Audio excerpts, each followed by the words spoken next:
বাংলাদেশকে $20 কোটি বেশি উন্নয়ন সহযোগিতা দিচ্ছে যুক্তরাষ্ট্র। আজ এ লক্ষ্যে অন্তর্বর্তী সরকারের সঙ্গে United states agency for international ডেভেলপমেন্টের ইউএসএআইডি চুক্তি সই হয়েছে। অন্তর্বর্তী সরকারের অগ্রাধিকারের ভিত্তিতে এই চুক্তি সই হয়েছে।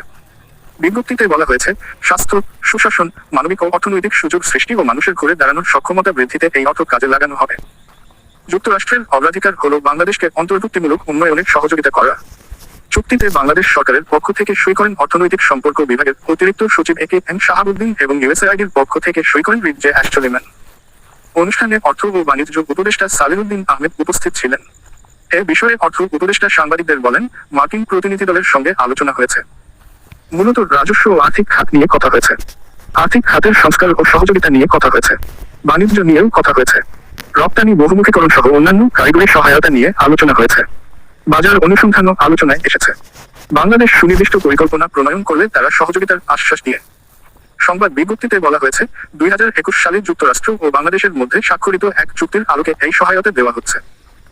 The development objective grant agreement (DOAG) বা উন্নয়নের লক্ষ্যে অনুদান চুক্তির ষষ্ঠ সংশোধনী হিসেবে আজ এই চুক্তি সই হয়েছে।